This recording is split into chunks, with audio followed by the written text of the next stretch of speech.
راقصة تصف الممثل ميرت رمضان بالقصير وهاند أرشل بصفر تمثيل. زوجة الممثل باريش أردوش تؤكد أنها لم تلد بالمكياج، ونهاية المسلسل دون أن تشعر. لمعرفة تفاصيل هذه الأخبار وغيرها خليكم معنا.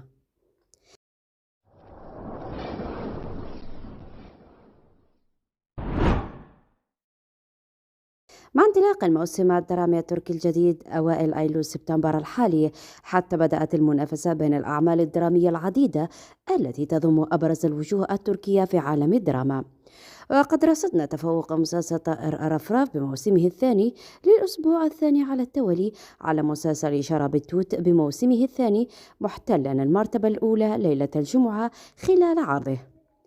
ففي الأسبوع الماضي حصد شراب التوت على 5.6، أما طائر الرفراف فحصل على 9.31 في الريتنج. وهذا الأسبوع حصل شراب التوت أيضا على نفس الريتنج، أما طائر الرفراف رغم انخفاضه إلى نسبة 8.2 إلا أنه ما زال المتصدر. وبالتالي مسلسل شراب التوت لم يعد منافسا قويا، وليس له المقدرة للصمود أمام طائر الرفراف. نجاح مسلسل طائر الرفراف لم يتوقف عند هذا الحد، بل تعدى ليحتل أيضا المرتبة الأولى على كل المسلسلات التي تعرض حاليا. كما كان لافتا أن صفحة مسلسل طائر الرفراف على انستغرام تخطت 2.3 مليون متابع.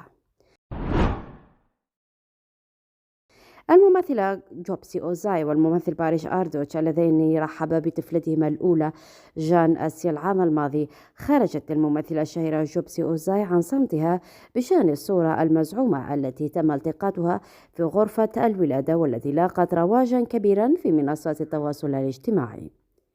وفي التفاصيل انتشرت الصورة التي يزعم أنها التقطت في غرفة الولادة لأوزاي وآردوتش وهما يحملان جان أسيا بين ذراعيهما على نطاق واسع على وسائل التواصل الاجتماعي.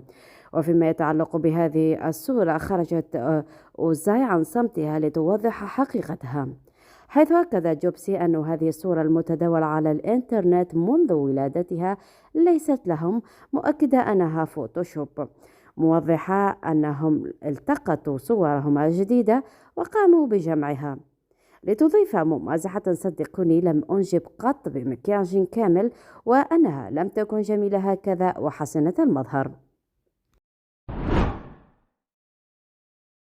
أعلنت قناة فوكس العارضة لمسلسل دون أن تشعر أنها سوف توقف بثه بداية من هذا الأسبوع، وأن الحلقة التي ستعرض الليلة هي الأخيرة، وذلك نظرا لضعف نسب المشاهدات وعدم تحقيق العمل الشعبي المرجو عكس ما كان مخطط له.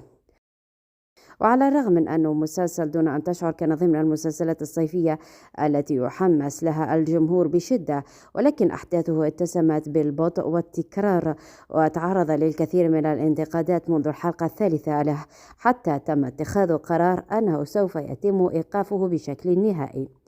ورغم أن صناع المسلسل راهنوا أنه سيكمل وينافس في الموسم الدرامي الشتوي، لكن العمل الصيفي لم يثبت نفسه بقوة في المنافسة. ورغم انزعاج البعض من توقيف المسلسل الآن، هناك قسم كبير لم يكن راضي على العمل الذي اختار الجرأة في بعض المشاهد لشد المشاهد. كما عرفت بطلة العمل بورجو أوزبيرغ انتقادات لاذعة بسبب جرأتها المفرطة في الملابس التي ترتديها في العمل، والتي بنظرهم رغم عريها المفرط لم تجذب انتباه المتابعين.